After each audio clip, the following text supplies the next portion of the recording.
오늘 하느님의 말씀 우리 같이 봅니다. 지난주에 이어서 오늘은 출애굽기 14장 10절에서 14절과 31절을 보겠습니다. 다 찾으셨으면 다 같이 합독하겠습니다.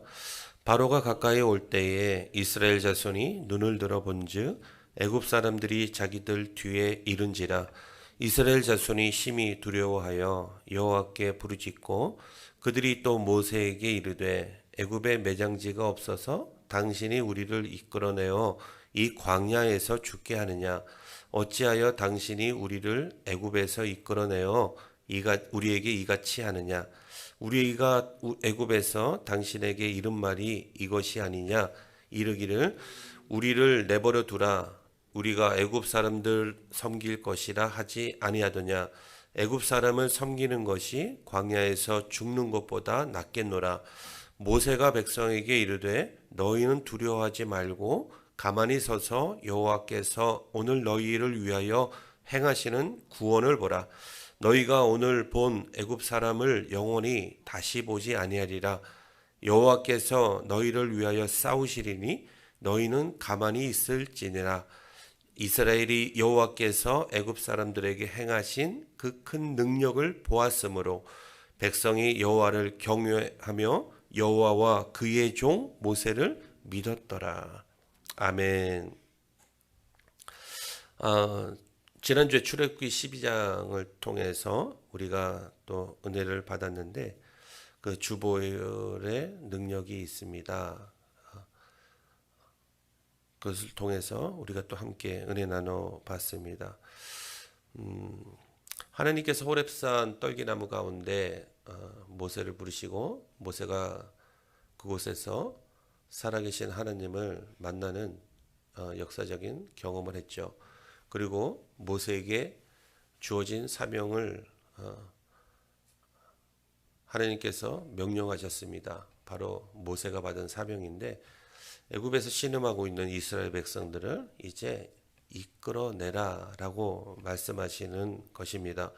그래서 이스라엘 백성들이 출애굽하게 되었고 출애굽하는 과정에 이제 그들이 탈출해서 구출되어서 이제 가는 과정에 이제 홍해를 만나게 되죠. 그 홍해 앞에서 이스라엘 백성들이 하느님을 원망하고 하느님의 종 모세를 원망하는 장면이 나옵니다. 아니 좀 전까지만 해도 애굽에서 하나님께서 행하신 모든 기적과 이적들을 10가지 재앙을 통해서 이스라엘 백성들이 직접 보고 목격했으면서도 불구하고 이제 또 막다른 문제가 산적해 있자 또 애국 군대가 쫓아오는 것을 이제 보고 두려워 떨며 그들이 이제 죽게 되었다. 애굽에 매장지가 없어서 우리를 광야까지 이끌어내었느냐 하는 이스라엘 백성들의 원망과 불평을 보게 됩니다. 아니 종전까지 하나님께서 이루신 그 놀라운 기적과 이적을 체험했으면서도 불구하고 잠깐만 우리 인생에 걸림돌이 있으면 또다시 그 걸림돌에 넘어져서 하나님을 원망하고 주의 종을 원망하고 이런 모습들을 보게 되는 거죠. 이스라엘 백성들의 모습이 오늘 이 시대를 살아가고 있는 우리 성도들의 모습이 바로 우리들의 모습이 아닌가 그렇게 생각해 봅니다. 오늘 그런 차원에서 주제를 보면 말씀 가운데 너희를 위하여 행하시는 구원을 보라. 누가 행하십니까? 하나님이 행하시는 구원을 보라라는 것입니다. 우리가 성도로 살아가기 위해서는 꼭 기억해야 할 하나님의 명령들이 있습니다. 하나님의 자녀들은 하나님의 명령을 꼭 붙들어야 되겠죠. 꼭 기억하고 분명히 붙잡아야 되는 것입니다. 성경에 많은 하나님의 명령들이 있지만 가장 중심되고 본질적인 것은 바로 십계명이라고 할 수 있습니다. 십계명은 우리의 삶의 원리입니다. 또 하나님께서 우리에게 주신 규칙, 법칙입니다. 이것을 깨면 죽는 거예요. 이것을 지키면 하나님의 축복이 임하는 것입니다. 이것이 성경에 기록된 하나님의 원리라는 것이죠. 하나님이 우리에게 주신 명령이 주로 이와 같은 내용입니다. 성경에 하나님께서 여러 가지 법칙, 규칙, 법으로 명령하신 이유가 무엇입니까? 하나님께서 분명한 기준을 세우시고 그것을 통해서 택하신 백성들을 보호하시기 위함입니다. 그리고 하나님께서 택하신 백성들을 축복하기 위해서 여러 가지 법칙과 규칙들을 주셨다는 것이죠. 그러니까 하나님의 명령대로 살면 축복을 받는 것이고 하나님의 명령대로 살지 않으면 뭐예요? 반대, 축복의 반대, 저주가 임하게 되는 것이에요. 성경에 기록된 모든 것은 바로 하나님의 주권적 사상에서 출발하고 있다는 것입니다. 하나님의 주권 사상이란 무엇입니까? 모든 역사는 하나님이 계획하시고 계획하신 그것을 또 정하시고 정하신 그것을 어떻게 하십니까? 행하시는 거예요. 행하시고 그리고 다스리시고 역사하신다는 것을 우리는 하나님의 주권적 사상이라고 합니다. 하나님의 주권. 압축해서 말하면 모든 것은 내 인생은 하나님의 뜻으로 이끌어 가신다는 거예요. 애굽에서 노예 생활하던 이스라엘 백성들이 이제 하나님의 인도하심으로 하나님이 약속하신 땅, 무슨 땅입니까? 저 가나안 땅으로 들어가는 과정에서 꽃길만 걸어갈 것 같은데 꽃길이 아니라 가시밭길 같은 길 같은 거예요. 또 거기다가 장애물이 무엇이 있습니까? 홍해라는 아주 큰 장애물이 이스라엘 백성들 앞에 놓여져 있는 것입니다. 이제 뒤로 후퇴하려고 뒤를 돌아보니까 바로의 애굽 군대가 쫓아오는 거예요. 노예의 삶을 살았던 이스라엘 백성이 그 묶여있던 삶에서 자유인으로 하나님의 백성,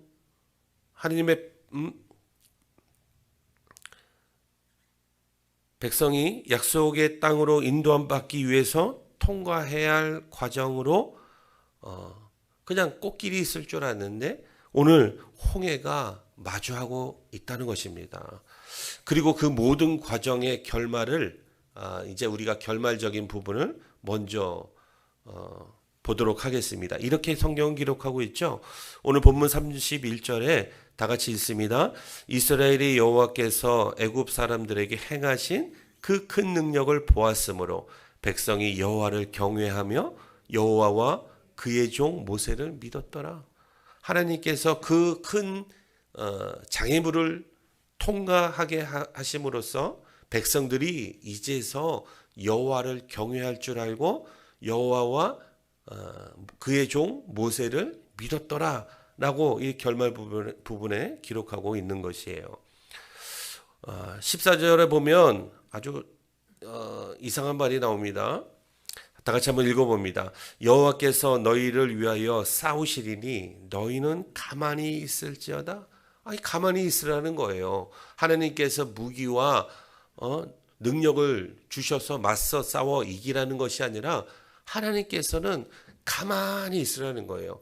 아니 홍해를 뛰어넘을 수 있게 해주시든지 아니면 어떻게 배를 타고 건너갈 수 있게 해주셔야 되는 거 아닙니까? 또 뒤를 보니까 애굽 군대가 쫓아와요. 그럼 하나님께서 이스라엘 백성들에게 능력을 주셔서 애굽 군대를 물리쳐 싸워 이길 수 있게 하시는 것이 정답 아니겠습니까? 이것이 인간의 생각이에요. 그러나 하나님의 생각은 뭡니까? 너희는 잠잠히 있으라는 거예요. 가만히 서 있으라는 거예요. 그것은 바로 인간의 힘으로는 도무지 해낼 수 없는 일들, 출애굽 과정에서 모세를 통하여 하나님께서 행하시는 큰 일을 너희가 그냥 지켜보고만 있으라는 것입니다. 왜요? 하나님께서 행하시는 큰 일을 보게 하시려는 것이죠. 우리가 살다 보면 인간으로서는 도저히 풀 수 없는 문제들이 곳곳에 산적해 있습니다.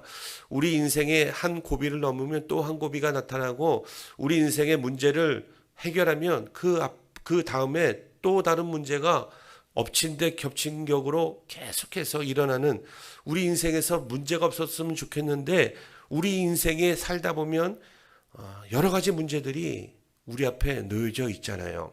사업하시는 분들은 어떻습니까? 내 마음대로 계획하고 일이 이대로 하면 착착 진행될 것 같은데 그렇게 진행된다는 보장이 없잖아요. 직장에서 마음 먹은 대로 초고속 승진을 하고 싶은데 내가 마음 먹는다고 해가지고 내가 초고속 승진할 수 있는 것도 아니잖아요. 쉽지 않은 일입니다. 취업하는 문제도 마찬가지 아닙니까? 학생들 수능시험 이제 곧 앞으로 다가오는데 자기가 원하는 점수를 내고 원하는 대학에 가고 싶다고 해서 다 들어가는 것 아니잖아요. 들어가면 참 좋겠는데 마음대로 되지 않는 것이 바로 우리 인간의 일이라는 거죠. 이처럼 우리가 계획한 대로 되는 것은 사실 이 세상에 아무것도 없다고 해도 무방합니다.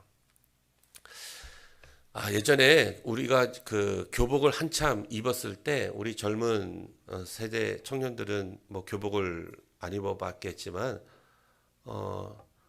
제 때만 하더라도 교복을 입었어요. 제가 중학교 3학년 때까지 이제 교복을 입고 교복 자유화가 이제 시행되면서 교복을 벗어 던지고 이제 사복을 입게 되었죠. 그때를 교복 입었을 그때 당시에 어떤 사람이 어떤 사업가가 이제 교복을 만들 기술자, 그 공장 부지, 또 교복을 만드는 데 필요한 여러 가지 기계들, 그다음에 종업원들, 그다음에 자금 다 충분히 아주 철두철미하게 다 갖춰놨어요. 그래서 이제 사업 시작만 하면 이제 교복 주문을 받고 대박 날 것이라고 승승장구할 것이라고 그렇게 부푼 꿈을 갖고 있었죠. 그런데 전두환 정권으로 이 정권 교체가 되면서 전두환 정권 당시 어떤 일이 있었습니까? 제가 중3 때 이제 교복 자율화가 시행이 되는 거예요. 얼마나 이 사람한테는 황당합니까? 자기가 여태까지 다 준비를 해놓고 이제 교복 만들면 되는데, 만들어서 팔면 되는데 이제 교복 자율화가 시행되는 거예요. 그리고 이 사람이 준비한 것은 무엇입니까? 다 무용지물이 되어버렸잖아요. 망해버렸어요. 사람이 계획하고 준비하고 이제 승승장구 하리라고 믿는 그 기대감을 가져도 하나님께서 풀어주셔야지만이 그 일이 진행되는 줄 믿으시길 바랍니다. 우리가 열 수 없는 문들이 많이 있어요. 막다른 홍해 앞에 가로막혀 있어서 도저히 풀 수 없는 문제들이 있습니다. 이 고난의 문, 이 문은 우리 인생이 열 수 있는 문이 아니라 하나님께서만 열 수 있는 문이라는 것이죠. 나의 노력, 나의 힘으로 할 수 없는 일들이 얼마나 많습니까? 홍해 앞에 마주 서 있는 이스라엘 백성들, 그들이 바로 그런 모습이죠. 아무것도 할 수 없는 상황, 이스라엘이 출애굽하는데 가장 큰 걸림돌은 바로 이 홍해였어요. 뒤로는 바로의 군대가 쫓아오는 그런 사면 초가에 놓여져 있는 상태가 바로 이스라엘 백성들의 모습이었다는 것이죠. 홍해가 열리지 않으면 어떻게 됩니까? 이스라엘 군대는 홍해로 빠져 죽던지 아니면 바로의 군대에 죽을 수밖에 없는 상황에 놓여져 있는 것입니다. 그러니까 하나님만이 열어주셔야 되는 것이죠. 그래서 하나님의 큰 일이라고 하는 것입니다. 큰 일은 사람들이 하는 것이 아니라 하나님이 해주셔야 하는 것입니다. 욥기서를 보면 욥이 고난 가운데 발견한 것이 있습니다. 그가 참 의인으로 하나님의 말씀대로 살아왔고 하나님과 가까웠다고 생각했던 그였지만 이 고난의 문제가 찾아왔을 때 그는 굉장히 혼란에 빠지게 되었습니다. 지금까지 내가 하나님을 섬긴 거 하나님 몰라주시나? 나 같은 자에게 왜 하나님이 이런 고난을 주시는 것이지? 왜 나에게 이런 시련을 주시는 것이야? 하나님이 나를 버리신 건가? 하나님이 나를 저주하시는 건가? 하나님이 아니면 나를 심판하시려고 이러시는 건가? 여러 가지 혼란에 빠졌습니다. 그러나 긴 고난의 세월을 통해서 그가 고백한 것이 있습니다. 바로 욥기서 42장 2절에 그가 이렇게 고백했습니다. 다 같이 한번 읽어봅니다. 주께서는 못하실 일이 없사오며 무슨 계획이든지 못 이루실 것이 없는 줄 아오니. 바로 이 고백이 나오는 거예요. 욥은 하나님의 주권적 능력 앞에 겸손하게 무릎을 꿇게 되었습니다. 그리고 그는 하나님께 자기의 모든 고난, 모든 문제들, 모든 시련, 모든 아픔, 모든 두려움들을 이제 다 맡기게 되었던 것이죠. 우리가 왜 기도합니까? 우리가 왜 하나님 앞에 나와서 기도합니까? 우리가 살아가면서 힘들 때마다 왜 하나님을 찾습니까?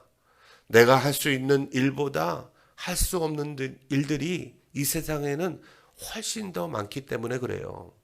내가 뭐든지 다 할 수 있다면 여러분들 하나님을 왜 찾습니까? 이 자리에 나올 필요가 뭐가 있겠습니까? 우리가 세상에서 다 우리 마음대로 일을 처리하면 되는 것이지. 우리가 할 수 있는 일들보다 세상에는 우리가 할 수 없는 일들이 전부 다예요. 너무 많습니다. 그러니까 우리에게는 하나님의 도우심이 절대적으로 필요한 것이죠. 하나님의 능력이 필요한 것입니다. 우리가 할 수 있는 데까지 최선을 다했는데 결정적인 순간에 문제가 생겨서 모든 것이 수포로 돌아가는 일들이 얼마나 많이 있습니까? 영국 축구 선수 토트넘 에이스 손흥민이 얼마 전 챔피언스 리그 그 경기를 하다가 마르세유 팀의 찬셀 은벤바라는 선수와 볼 경합하다가 다쳤어요. 안면 골절이 왔습니다. 얼굴이 퉁퉁 부은 모습이 화면에 그대로 찍혔더라고요. 그래서 결국 수술하게 되었습니다. 토트넘 구단에 비상이 걸렸어요. 당장 월드컵을 앞두고 있는 한국 대표팀에도 비상이 걸린 거예요. 초비상이 걸린 거예요. 국가대표팀에 그가 손흥민 이름이 발탁되었지만 월드컵 출전을 앞두고 누구도 장담할 수 없는 그런 상황에 처해진 것이죠. 또 올림픽에 출전하기 위해서 4년 동안 피땀 흘려 아주 고된 훈련을 받은 그 열심히 준비한 선수들이 이제 올림픽이 열리고 이제 출전만 하면 되는데 갑자기 출전 전에 배탈이 나서 못 나가고 또 별것 아닌 사고로 인해서 올림픽에 출전하지 못하는 일들이 가끔 종종 발생합니다. 프로야구 유망주였고 프로농구 유망주였던 선수가 지명도에서 1순위를 받은 그런 유망주 선수가 갑자기 불의의 사고로 더 이상 선수 생활을 할 수 없는 그런 상황들. 이처럼 우리는 한 치 앞도 내다보지 못하는 이 오늘을 살아가고 있다는 거예요. 우리는 끊임없이 세상에서 내 힘과 내 노력으로 할 수 있다고 생각해요. 내 인생을 내 마음대로 풀어갈 수 있다고 생각해요. 열심히 애를 쓰지만 풀리는 것 같다가도 풀어지지 않는 인생이 바로 우리 인생이라는 것입니다. 하나님이 아니면 풀 수 없는 이 절박한 순간에 인간이 의지하는 모든 것을 내려놓게 하시고 하나님만을 더욱 의지하게 하심으로 하나님의 크신 일, 하나님의 살아계심을 경험하는 순간을 때로는 우리에게 경험하게 하신다는 것입니다. 무엇을 통해서? 우리가 해결할 수 없는 그런 고난을 통해서 내가 하는 것이 아니라 하나님이 해주시는 것이구나. 하나님이 위대하신 분이시구나, 하나님이 큰 일을 행하시는구나 라는 것을 고백하게 하고 그것을 우리 인생에서 경험하게 하시려는 하나님의 큰 뜻이 이스라엘 백성들과 오늘을 살아가고 있는 우리에게도 하나님께서 주시는 것입니다. 신앙생활 한다는 것은 무엇입니까? 그냥 와서 예배드리고 삶에서 성경 읽고 기도하고 이것이 전부가 예배 생활이 아니죠. 신앙 생활이 아니죠. 전도하고 봉사하는 것 이거 다 한다고 해서 신앙 생활을 하는 것이 아닙니다. 신앙 생활 한다는 것은 살아계신 하나님, 신실하신 하나님을 경험하는 것입니다. 우리 신앙 생활 속에서 살아계신 하나님을 경험해야 될 줄로 믿습니다. 신실하신 하나님을 경험해야 할 줄로 믿습니다. 이 경험이 없으면 신앙생활이 무미건조한 거죠. 뜨거움이 없습니다. 은혜기가 없습니다. 감사할 줄 몰라요. 모세는 이스라엘 백성들에게 뭐라고 선포하고 있습니까? 너희는 두려워하지 말고 가만히 서서 여호와께서 오늘 너희를 위하여 행하시는 구원을 보라 라고 선포했습니다. 홍해 앞에 서 있는 이스라엘 백성들에게 하나님이 행하시는 것을 너희는 가만히 서서 그의 크신 일을 지켜보고 있으라 라고 합니다. 해결책을 제시해 주고 있는 것이 아니에요. 인간편에서 내가 얼마나 일을 했고 내가 무엇을 했느냐, 어떤 공로를 쌓았느냐는 별로 중요하지가 않아요. 내 인생에 하나님이 무엇을 하셨는가를 경험하는 시간이 우리에게 있어야 할 줄로 믿습니다. 우리가 그리스도를 따른다는 것은 무엇입니까? 예수 그리스도의 십자가에서 예수님께서 죽으실 때 나도 따라 십자가에 못 박혀 죽은 것을 말하는 것입니다. 그래서 나는 없고 내 안에 사신 예수 그리스도만 사는 인생이 되는 것이 내가 죽은 인생입니다. 더 이상 내 인생은 나의 것이라고 주장하지 않고 내 인생은 하나님의 것입니다 라고 고백하는 것이죠. 우리가 어떤 문제를 만났을 때 가만히 있는 것은 쉽지 않습니다. 아니 문제가 터졌는데 가만히 있을 사람이 없어요. 이리저리 그 문제를 해결하려고 동분서주하는 게 우리 인간의 본성입니다. 어떤 분들은 믿음의 삶을 살아가면서도 내가 내 문제를 풀어보려고 애를 써요. 하나님 앞에 기도하지 않고 내 문제를 내가 해결해 보려고 무지하게 노력을 합니다. 끊임없이 내가 내 인생을 책임져 보려고 발버둥칩니다. 가만히 있다는 것은 하나님 앞에 나는 전적으로 무능합니다 라고 인정하는 것입니다. 내가 할 수 있다는 그런 자신감을 내려놓는 것이죠. 아직도 내 힘으로 내 인생 살아갈 수 있다고 믿는 사람들이 있습니까? 그럼 시도해 보십시오. 시도할 때까지 시도해 보십시오. 그러나 하나님께 맡기고 내 인생 내가 살아가는 것, 그 인생과 하나님의 도우심 없이 내 인생 내 힘으로 살아갈 수 있다고 생각하는 인생과 엄청난 차이가 있을 것입니다. 아침에 일어나면 출근하기 전에 기도하지 않고 출근하는 사람들이 많아요. 사업을 하는데 필요한 머리를 쓰고 또 사업을 하는데 필요한 사람들을 만나고 거래처 사람들을 만나고 하는데 기도하지 않는 분들이 많습니다. 그런 분들 정말 용감하다고 밖에 할 수 없죠. 하나님이 주시는 자신감과 내 안에서 솟구치는 내 안에서 할 수 있다 생각하는 자신감과는 본질적으로 차원이 다른 것입니다. 하나님이 주시는 자신감, 나는 할 수 없지만 하나님이 능력 주시면 내가 못할 것이 없습니다 라고 고백하는 그 믿음의 고백의 자신감과 내가 할 수 있다고 이까짓 건 나는 할 수 있어 라고 생각하는 자신감과 그것은 본질적으로 차원이 다른 거예요. 가만히 있다는 것은 아무것도 하지 않는다는 것이 아닙니다. 성경을 볼 때 오해하는 분들이 많아요. 가만히 있으라고 해서 가만히 있는다는 것이 아무것도 하지 않는다는 것이 아니라 하나님만을 그 시간에 더욱더 신뢰하고 하나님께 전적으로 나의 문제를 맡기겠다는 나의 믿음의 고백인 것이에요.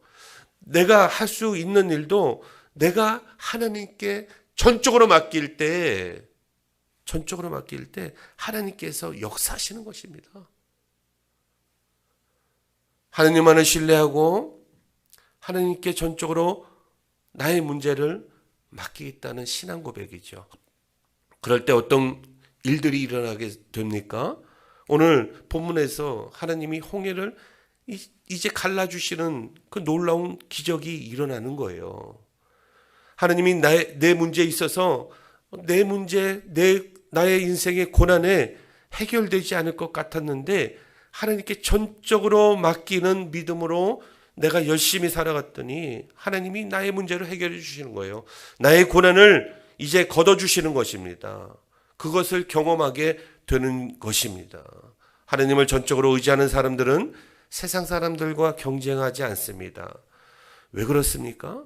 우리의 축복은 누가 주시는 것인데, 우리의 축복은 하나님이 주시는 것이지 세상 사람이 우리에게 축복을 주는 것은 절대 아니기 때문에 그렇습니다. 세상 사람들과 비교해서 열등감에 빠질 필요가 없어요. 내가 못 가졌어도, 내가 잘나지 못했어도, 내가 배우지 못했어도 세상 사람들과 비교할 필요가 없습니다. 그들과 비교해서 굳이나 열등감에 빠질 필요가 없다는 것이죠.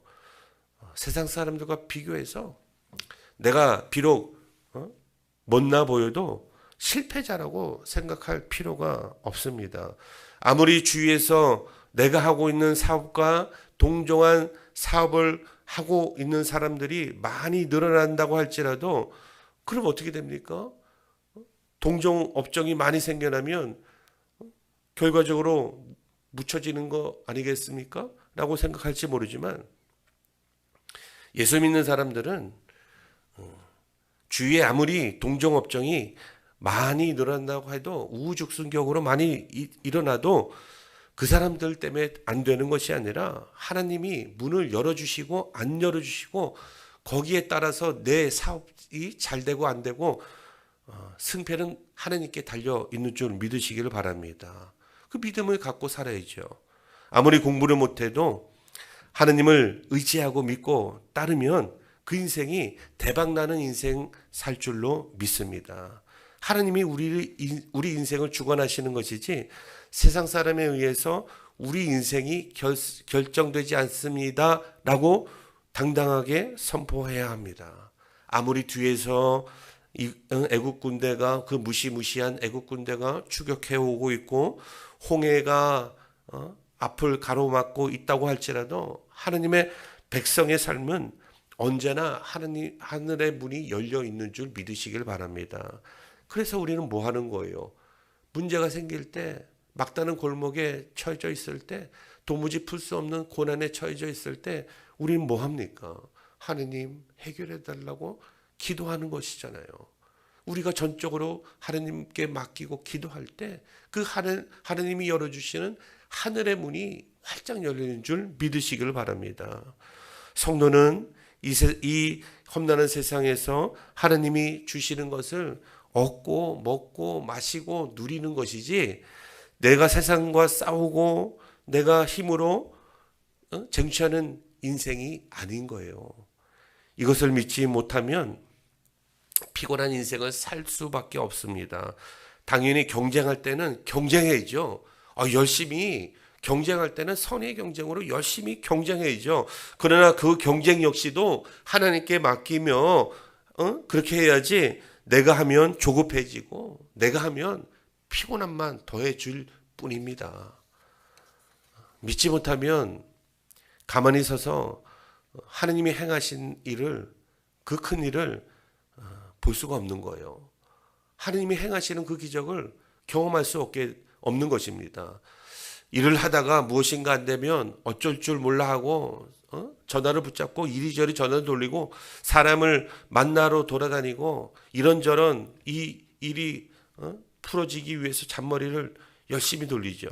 그런 사람은 일이 막힐 때 또 내가 도저히 해결할 수 없는 일을 만날 때 문제보다 더 크신 하느님을 바라보지 못합니다. 문제를 해결해 줄 수 있는 하느님을 바라보지 못해요. 그 문제만을 바라보고 내내 전전긍긍하죠. 근심과 걱정에 사로잡혀서 그것으로 인해서 점점 깊은 수렁에 빠지게 됩니다. 인생의 문제, 또 정말 피하고 싶은 고난은 내가 다룰 수 있는 영역이 아닌 것이에요. 우리 인생 가운데 고난이 오는 이유는 여러 가지가 있겠지만 하나님이 허락하시는 고난은 내가 하려는 것을 잠시 멈추고 하나님이 일하시는 것을, 하나님이 역사하시는 것을 잠시 바라보라는 것이죠. 주목하라는 것입니다. 우리 인생에서 하나님을 경험한 사람들은 그런 고난의 순간을 맞을 때 담담해지고 오히려 하나님이 이번에 어떻게 행하실까라고 기대감을 갖게 되는 것입니다. 오늘 모세가 그렇습니다. 모세는 하나님을 여러 번 경험했죠. 호렙산 떨기나무 가운데서 임재하시는 하나님의 거룩하심을, 하나님의 살아계심을, 스스로 계시는 하나님을 목격했습니다. 만났습니다. 그리고 애굽에서 두렵고 떨리는 마음으로 지팡이 하나 가지고 애굽을 향해 들어갔죠. 거기서 10가지 재앙으로 하나님의 심판을, 애굽 백성을 심판하시고 이스라엘 백성을 구원하시는 것을, 그 기적의 하나님을, 역사하시는 하나님을 경험했습니다. 그런 하나님을 경험했기 때문에 이스라엘 백성들을 향해서 당당하게 소리칠 수 있었던 것입니다. 이렇게 선포합니다. 너희는 가만히 서서 여호와께서 행하시는 구원을 보라라는 것이에요. 성도 여러분, 홍해 앞에 서 있는 것처럼 나를 지금 두렵게 만드는 것이 무엇이 있습니까? 그때 우리가 해야 할 일은 내 힘, 내 노력, 내 머리 완전히 다 내려놓는 것이죠. 괜히 힘주고 괜히 내가 하려고 하다 보면 사고를 치고 문제를 더 복잡하게 만들 뿐입니다. 실타래가 꼬였을 때 그걸 풀어보신 적이 있습니까? 제가 어렸을 때 이 실타래 꼬여 있는 것을 이렇게 풀어보려고 열심히 이렇게 풀어봤어요. 그랬더니 풀리지는 않고 이 실타래가 더 꼬여가는 것을 제가 봤습니다. 그리고 나서 결국 못 풀었어요.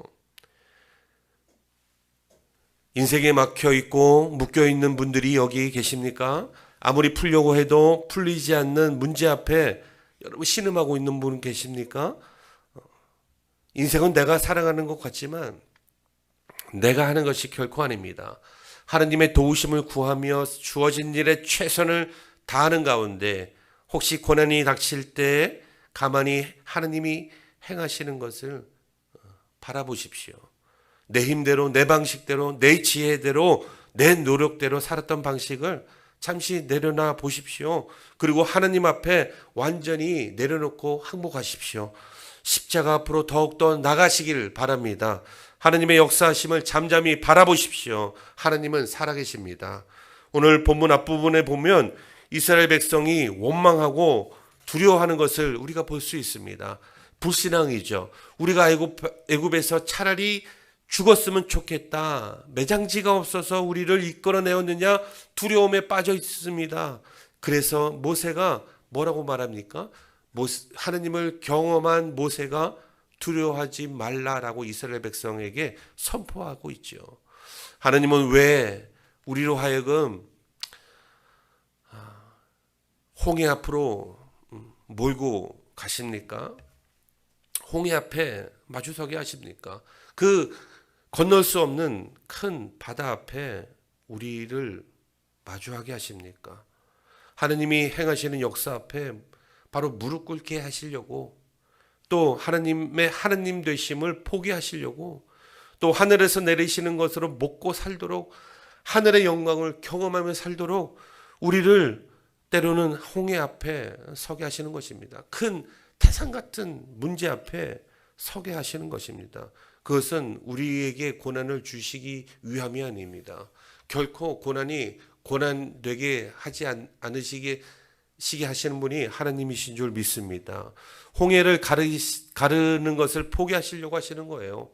그래서 홍해 앞에 서게 하시는 것입니다.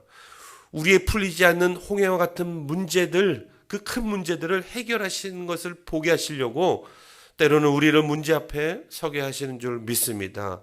어려움을 당할 때 여러분 신음하지 마시고 신세 한탄, 그리고 하느님을 원망하지 마시고 오히려 하느님을 찬양해 보십시오. 그리고 힘있게 부르짖어 통성으로 기도해 보십시오. 어려움이 떠나가는 줄 믿습니다. 두려움이 사라지게 됩니다. 나를 짓누르고 있었던 그 걱정, 근심이 다 나에게서 떠나가는 것을 경험하게 됩니다. 그리고 전능하신 하나님을 더 의지하는 믿음이 생겨나는 줄 믿습니다. 고난당하면 누구나 다 힘들죠. 여기에 고난 당하는데도 힘들지 않은 사람이 있습니까?